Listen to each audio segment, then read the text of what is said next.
Should we walk together? You feel like walking with me? Do you want to walk with me? Come on.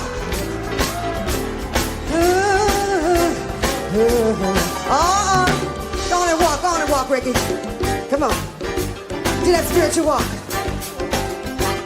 I want to have just a closer walk with thee. Yes. Great Spirit, if you please. And I want to take a daily walking close to thee. Ooh, ooh, oh. Now, dear Lord, I know my dear Lord is gonna let it be. Oh, yeah, I need it when I closer walk with thee. Come on, there you are. Closer walk. Great Spirit, if you please.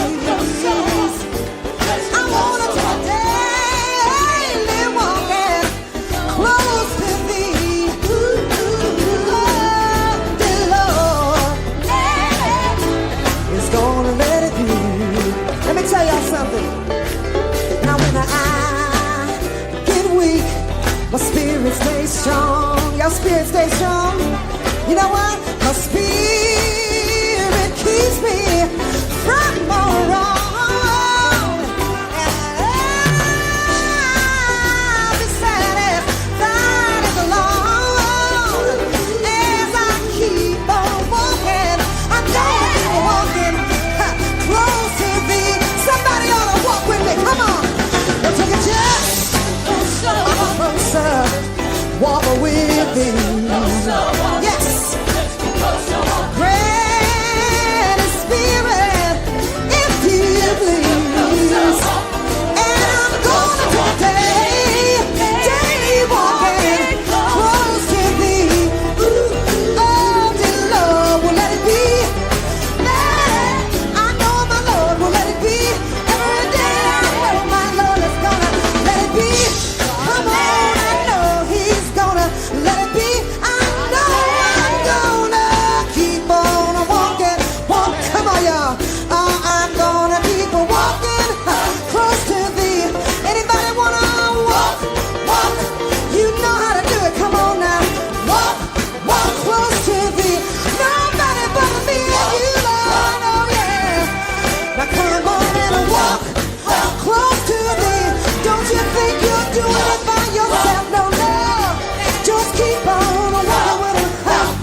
Purpose statement.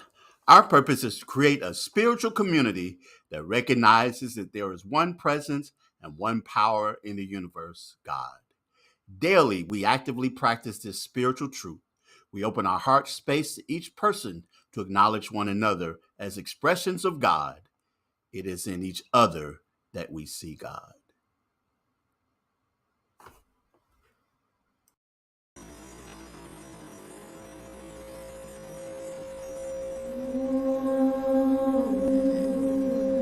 May our hearts be open.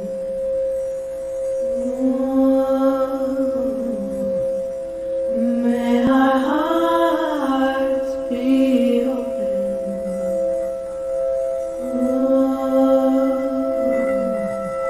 May our hearts be open.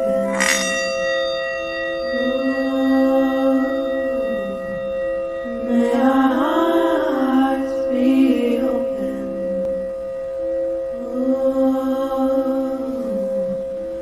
May our hearts be open.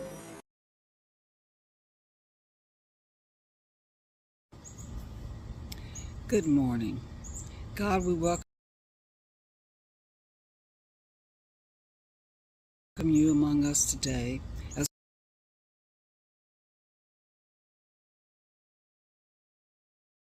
we celebrate this gift of love you've given us. We gather in your presence today with open hearts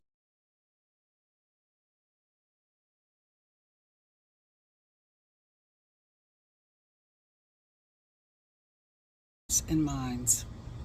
Bless this time of worship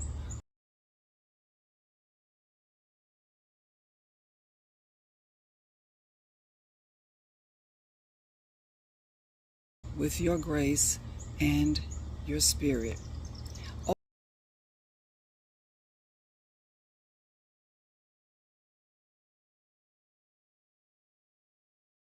Open our hearts and minds as we receive today's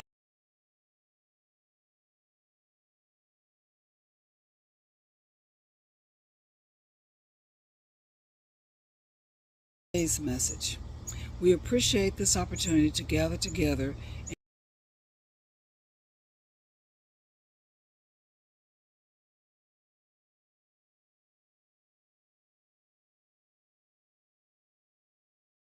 in your presence, and thank you for life, love,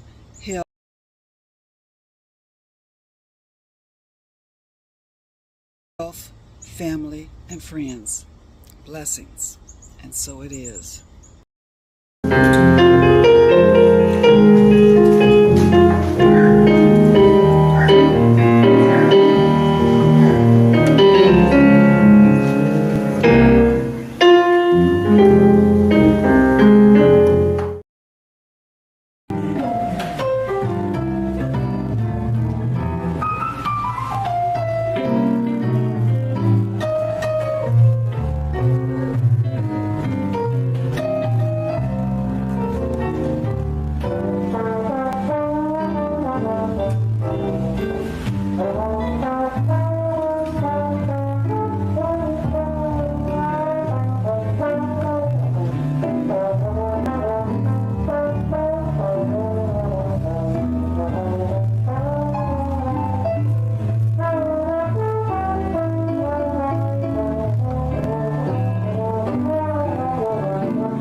comes from the heart reaches the heart. Good morning and welcome to our Heartstream.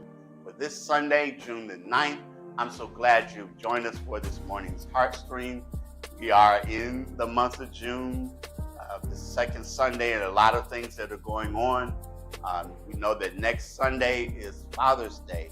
And as I've mentioned, we're going to do a tribute to fathers. And I encourage you to get pictures in of those people that you would like to honor or remember in your lives that are fathers. We want to celebrate the fantastic fathers in this world. We know that it's oftentimes a problematic thing to talk about fathers, but ultimately, I am talking about being able to use this as a tribute to those people, because there are some fantastic fathers that are out there. Nobody's perfect, and we'll be celebrating on next Sunday. So if you can, by this coming Friday, get your pictures in to me, either through my email address or text them to the number, my phone number. That would be great. And there are many of you that I have it from your pictures from last year. I'll be using those, but if you didn't get one in or don't think you have one in, it's always a great idea to send one in again. I also ask again that you remember to support Open Heart through your gifts and contributions and all the ways in which you can to support Open Heart.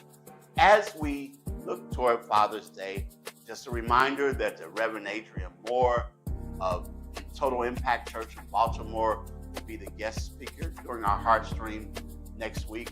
Also next Sunday, I will be speaking at Unity Christian Church of Memphis at their 11 o'clock service for Father's Day.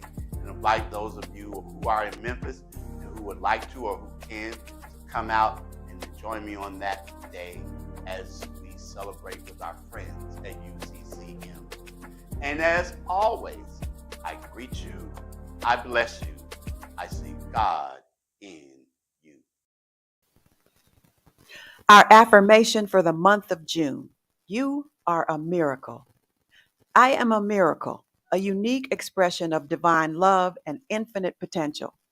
Every moment of my life is a testament to the wondrous power within me. I embrace my miraculous nature and radiate this truth into the world. Amen, Ashe, and so it is.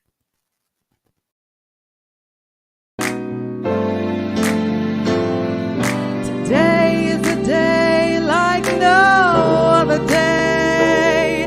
Just think and you'll know that it's true. Days like today should be holidays. So I'm singing this message to you. Happy birthday to you. Happy birthday to you. Happy birthday to you. Just have a happy day.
So I'm going to speak into the atmosphere.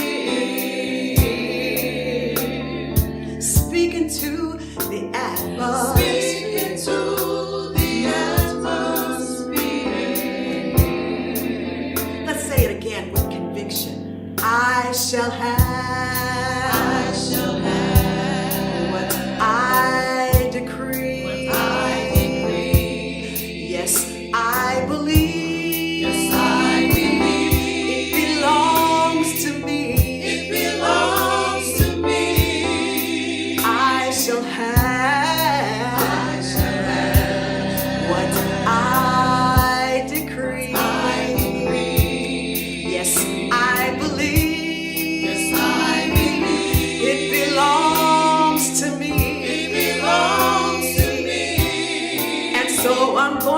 Speak into the atmosphere. Speak your word into the atmosphere. That's the way things happen. Just speak into the atmosphere. Speak into the atmosphere. Speak your word into the atmosphere. Speak into the atmosphere. If you're a little shy, don't worry about it. Just say it softly. But speak, speak, speak, speak, speak, speak, oh, speak, speak, speak your word, speak your word, speak, speak, speak, speak, declare it, declare it, declare it, declare it, declare it, declare it, declare it, declare it, declare your word, declare your word, oh, declare it, declare it, declare it, declare it, say it's mine, it's mine, it's mine, it's mine, it's mine, it's mine, it's mine, it's mine, what's yours is yours, it's mine, what's mine is mine, it's mine, you can take it, it's mine, we all can make it, it's mine, say yes, yes, say yes, yes, say yes, yes, say yes, yes, say yes to your yes to all your yes, say yes, yes, say yes, yes, speak, speak, speak, speak, speak your love, speak your love, speak, speak, speak, speak, speak your word, speak your word, speak into the atmosphere, into the atmosphere, oh, speak into the atmosphere, speak into the atmosphere, speak your word into the atmosphere, speak into the atmosphere, into the atmosphere, speak into the atmosphere, into the atmosphere. I shall have what I decree. Yes, I believe. Yes, I believe. It belongs to me. It belongs to me. And so I'm going.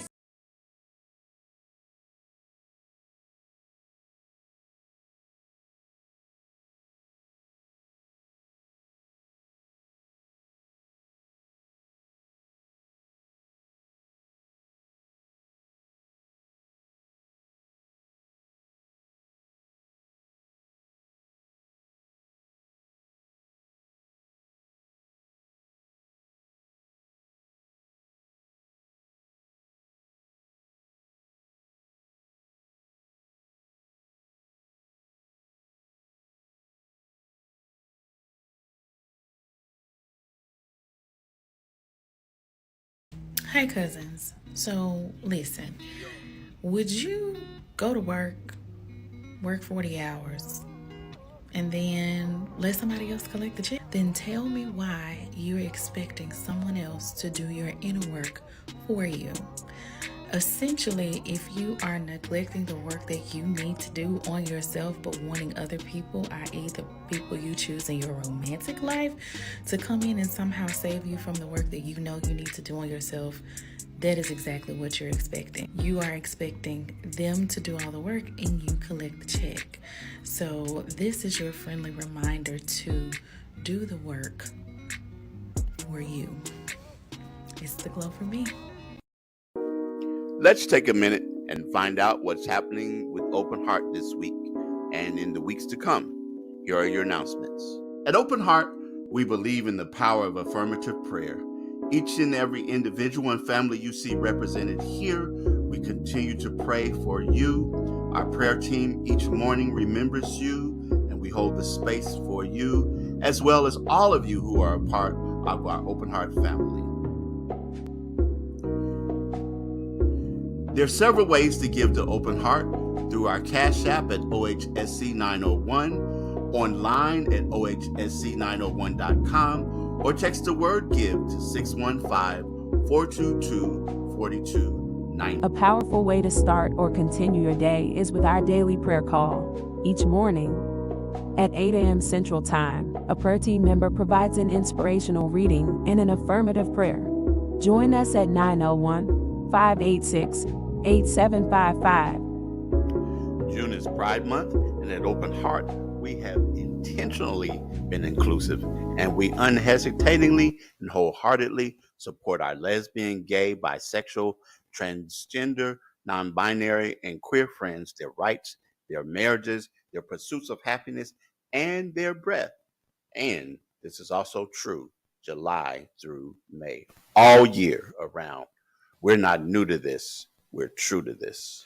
Our special guest speaker for Father's Day, which is on June the 16th, is the Reverend Adrian Moore, the pastor of Total Impact Church in Baltimore, Maryland. We welcome Adrian back. Sunday, May the 16th at 11 a.m. Central Time, I will be the guest speaker at Unity Christian Church in Whitehaven, and we'd love to have you there as a part of that. It will be a part of their Father's Day celebration. It's always great to see Open Heart family there in the congregation. We'll be doing a Father's Day tribute on June the 16th. Please send your pictures in to 901-219-7923 or Jay Gilmore at openheartspiritual.org by June the 14th. Here we go. Surprise. Here we go.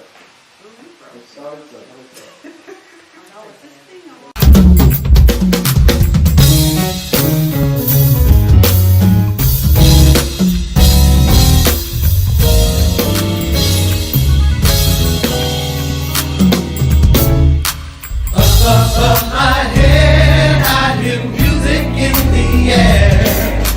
Above my head, there's a melody so bright, and there I can hear when I'm on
functioning in a world of gaslighting. In this age of misinformation, of fake news, of conspiracy theories, social media trolls, and deep fakes, gaslighting has emerged as a word for our time.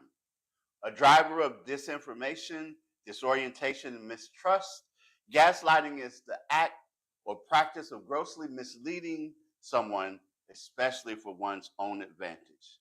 It seems like everywhere you turn, that politicians, media personalities, uh, all kinds of pundits, and everything else we see, that they are in institutions are engaging in gaslighting to manipulate our thinking.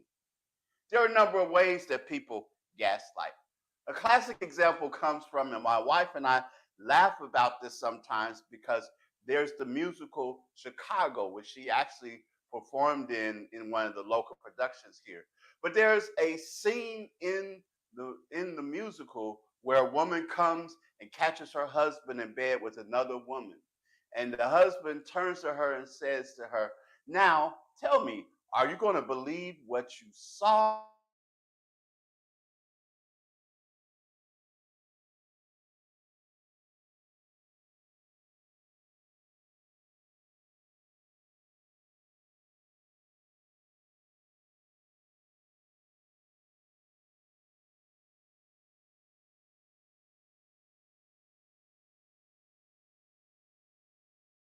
Or, "I think you are forgetting what really happened."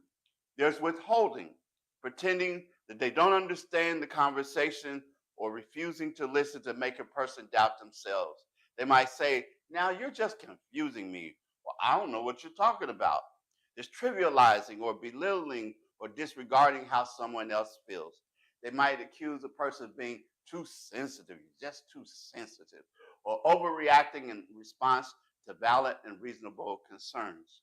There's erosion, using subtle or overt techniques to erode confidence, whether it's in with individuals or whether it's within entire institutions like our electoral system and democracy.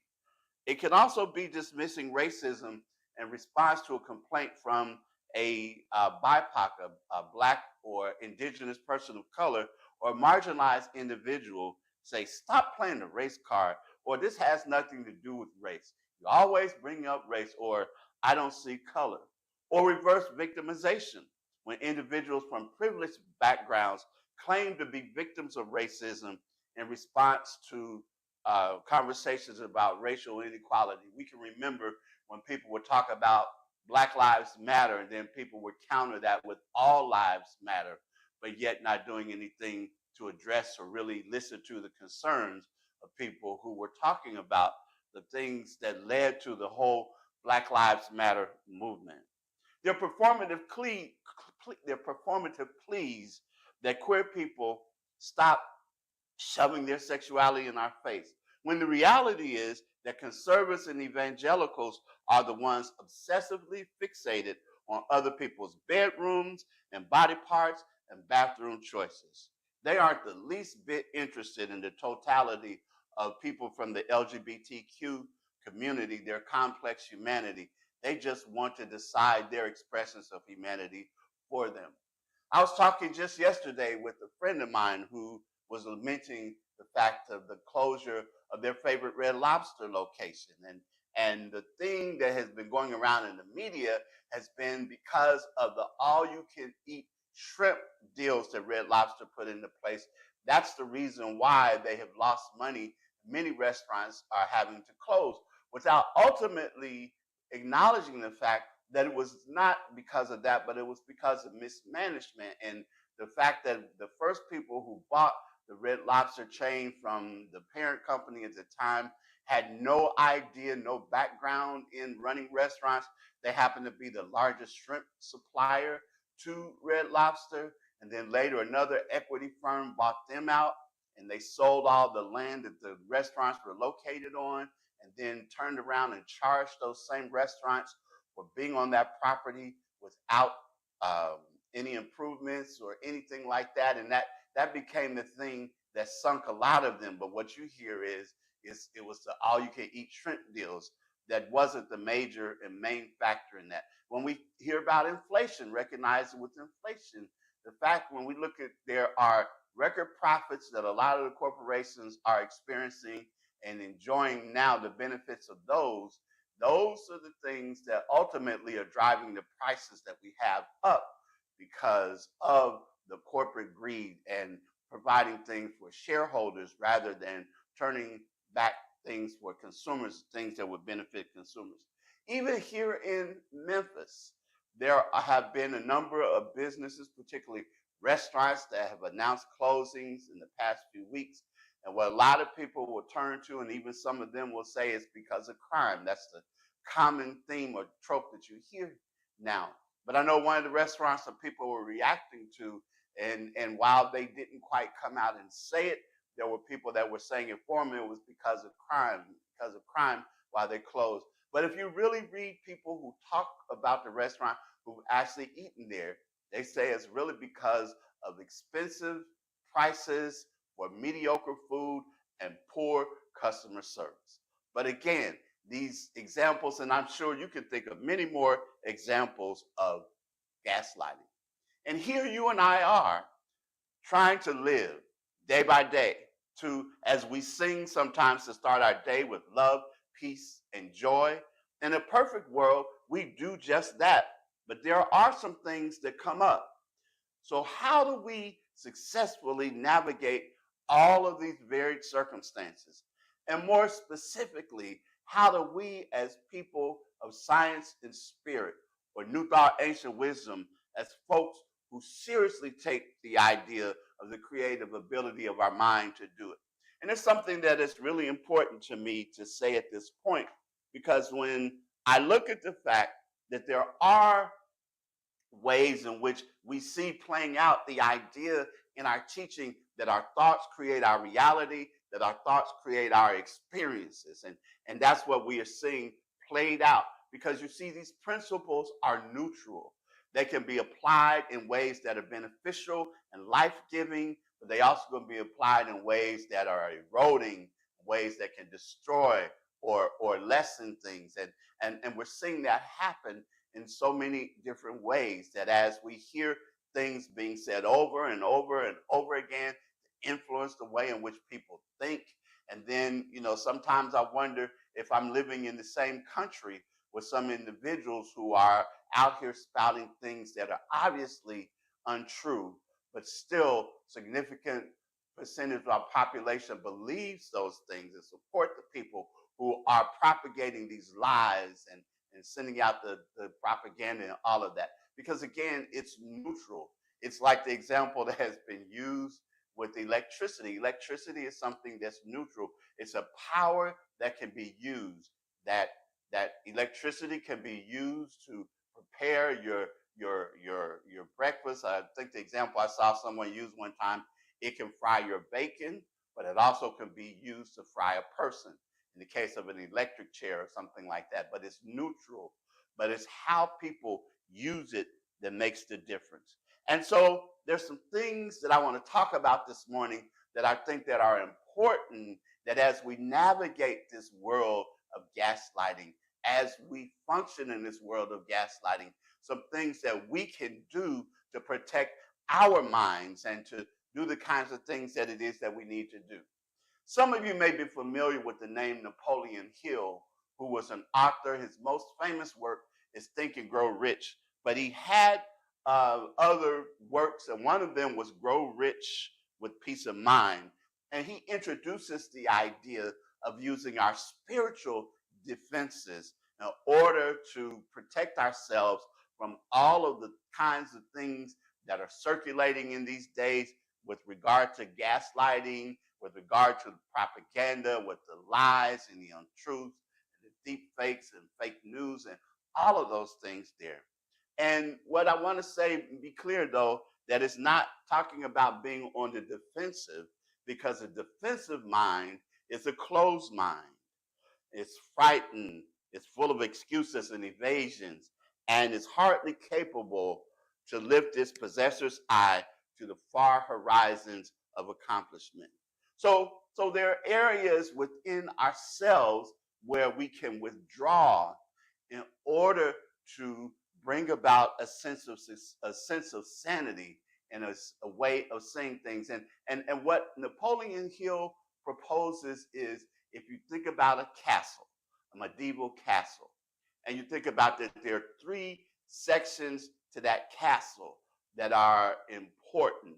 There is the outer wall, which is not set very high, and that is a place where we set it up for it's set up for valuable protection, and we become focused and not allow everybody or everything into your mental space, where we become careful about the kinds of things that we listen to, the kinds of things that we watch, the kinds of conversations that we allow ourselves to be in. As Ernest Holmes would say, let your conversation be in heaven. Or in other words, that we elevate our conversations, and because there are people and things that are constantly vying for our attention, constantly vying to take up our mental space. But when we learn how to navigate in such a way that we become, I think about the 30-day mental diet that Michael Beckwith proposed, where we use that time and that opportunity to weed out those influences and those things that come to us. We don't have to watch the 24 news hour cycle 24 hours. And I know people will say I don't watch it that often, but so much of it is rehashed. So much of it has agendas that we are often not aware of, and until we start examining those things. But that outer wall is the first one that we have when we start talking about the castles of our mind. The second wall is something that we set up on some occasions and not on others. That when we set this wall, nobody climbs it unless the person has something strongly in common with us, or something importantly beneficial to share with us at that moment. And I know that we can get caught up in confirmation bias in this way, but ultimately, again, it's about being protective. It's about doing something that you hear me say all the time: pay attention to what you're paying attention to. And here's where we move away from the opinions of others. Those opinions, they talking about you. They said what they said, that they said this or that. They're saying those things about that. And quickly, often those of us who have been in part of this teaching for a while, we know, and we're familiar with the book by the religious science minister, Terry Cole Whitaker, that says, is entitled, "What You Think of Me, It's None of My Business." What you think of me is none of my business. And that's usually when the things that other people think about us is negative. But here's the kicker. We all like to be affirmed, right? We all like to hear from somebody else what great people we are. We even like to hear from somebody how handsome or beautiful or intelligent, how sexy or hot, how smart that we are, how creative or talented or whatever else it is, that we're doing a good job. All of those things are a part of that. But Abraham Maslow reminds us that it's also important to live independent of the opinions, of the good opinions of others. I'm going to say that again: to live independent of the good opinions of others. So not get caught up in it one way or the other, whether it's something negative that people think and say about us, or even if it's something positive that people say and think about us. But ultimately, we determine for ourselves and we affirm for ourselves, so that we're not dependent upon others. Because one of the things that I know is that people can affirm all of the good things and say all of the good things about you, but if you do something to upset them, if you do something that they don't like or whatever else, people can be fickle, and they can pull all of those things away and turn on you and make negatives and say negative things about you. And if we're dependent upon those things, when that happens, we become crushed. But when we take the time and we do the work to affirm who it is that we are, and that we know already within ourselves that we are talented, that we are creative, that we are wise, that we're intelligent, that we're sexy, that we're hot, that whatever else it might be, that we're a good person, all of those things, when we know those things ultimately for ourselves, it helps us to be able to not be at the whims of somebody else. I think about a place where I used to work, and there was a woman there that I would call the Oasis lady, because every day at lunchtime, she would go out to her car, her SUV, if you will, and she would sit in the SUV. And if it were a time like this, a time of the year where it was warm and sunny, moving into summer, from spring to summer, whatever, she would roll her window down and she would take her shoes off and she would stick her feet out the window. And there you could see her. She had her headphones on, she had a book in her hand, and she had some food that she would be munching on during her lunch hour. And during that period, during that time, even if you approached her car, her vehicle, to try to say something or carry on a conversation with her, she completely ignored you because that was her time. She was deliberate about taking her time, and it didn't matter because she knew in a while she was going back to work and the things that she would have to deal with. So she didn't care who wanted to try to talk to her, wave to her, speak to her, whatever else. That was her time, and she was focused on creating that environment, creating, if you will, that oasis. In fact, I teased her about it, that, that's your oasis. And she said, honey, you know it. But that is an attitude that we have to take, and a practice that I think can be important for us. And then there's the innermost wall of protection, which is the most important. If you go back and think about a castle again, this is the tower, or something that's also called as the keep. And it's small, and it's barely enough to surround you. But when your mind retreats within that place, then all outside influences are removed. Only then at that point can the creator, spirit, the universe, God, however else it is, the love intelligence of the universe we wish to classify, only in that space, that is the only thing that can penetrate, the only thing that can find you. And that's a source of great strength. We find at that point that our innermost thoughts are undisturbed by outside influences. And once we find this place, then we're able to begin getting direction from our innermost thoughts. Until we do, we won't know our innermost thoughts. You hear me again and again make the reference to the place where the flame will not flicker. And at that point, our higher wisdom self starts to give us direction here. This is where divine guidance comes in. This is where, as we take the time to meditate, as we take the time to be in the present moment, as we take the time to use our affirmation and affirmative prayer, as we take the time to do the things that we talk about all the time that are part of our spiritual practice. You see, this New Thought Ancient Wisdom, the things that I talk about in this Heartstream aren't just for this time, but they are something to be applied each and every day of our lives. And as we do, that brings our lives into a place and a space where we are in the divine flow. And in this case, that once we begin tapping into and finding that innermost wisdom and guidance for us, then we know what to do when we do it. We can enter into that space, again, going back to the Oasis woman, that once we cultivate that, we can even be in the midst of noise or in the midst of crowds, but still learn how to retreat to that space.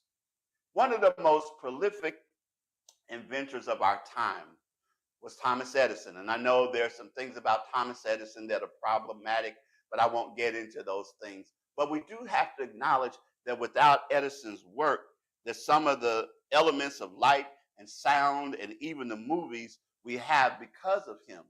But what a lot of people don't realize is that Edison was hard of hearing. As a matter of fact, many people classified him as deaf. In fact, he even did himself. And there have been several stories as to why this happened. Some attributed to scarlet fever when he was a little boy. There were others who said that when an experiment of his caused a fire in a railroad boxcar, that the conductor slapped him on the ears and it caused his hearing loss. There's another who said that when he was small again, the conductor lifted him up by his ears to pull him on the train. Whatever the case, That when people asked Edison if not having the ability to hear bothered him, his reply was no, because deafness has been a great help to me. It has saved me from having to listen to a lot of worthless chatter and has taught me to hear from within. He was a person who was able to change an affliction to a benefit, turning into the power that waits within every mind. He found that inner guidance from infinite wisdom.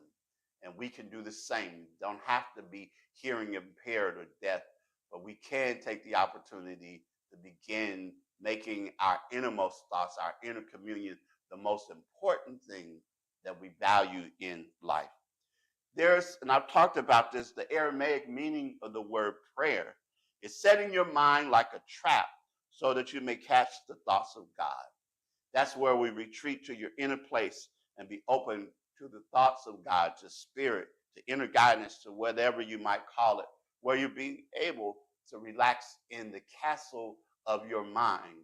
When we are able to apply these principles, when we're able to have that outer wall, and we're careful about what we allow there, so move on to that inner wall. And again, not only are we careful about what we allow in the things and the conversations we allow ourselves to have with other people, but where we're also not only not paying attention to the negative things that people say, what you think about me is none of my business, but also we become free from the good opinions of others, where we ultimately consult ourselves and find deep within ourselves the things that we need to do. That when we do this, we have the opportunity to function in a world of gaslighting, and we're able to do it successfully and not be bothered by that. It reminds me as I close of the word from Reverend Ike, where he says, it gives me power when I know who I am in God and who God is in me. That when we know these things, we operate from these things, we function with these things, our life flows and things become smoother for us. And we're able to, in the midst of all of this, that sometimes makes me wonder if I'm going crazy. You know, was a rap song, y'all gonna make me lose my mind up in here. That when we are able to navigate these things, we have control of our minds. We have innermost refuge into the castles of our mind, and we navigate successfully and function in this world of gaslighting. Amen, ashe, and so it is.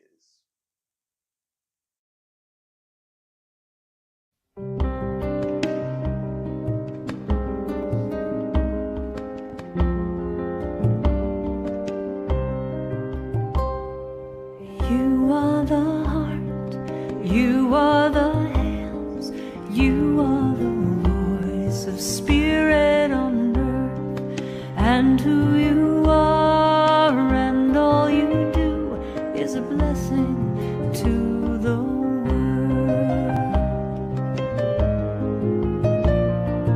You are the heart, you are the hands, you are the voice of spirit on earth, and who you are and all you do is a blessing to the world.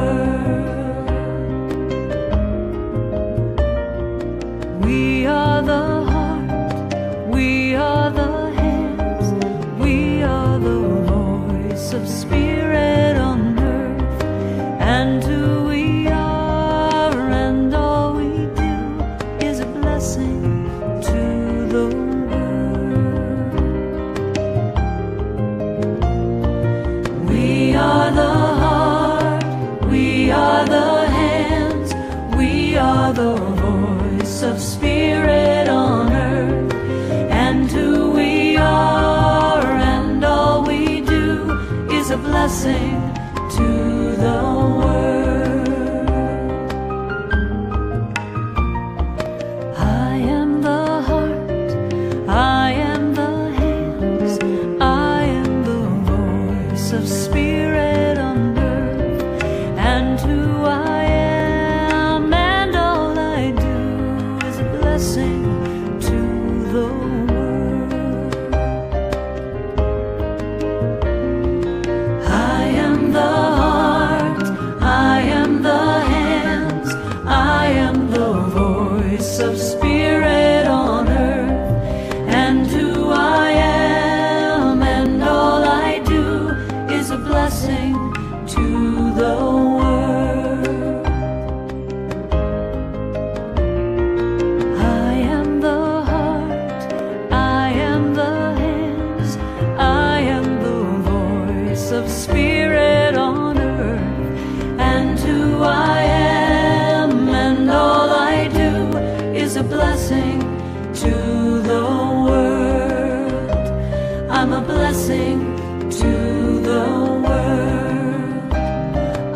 blessing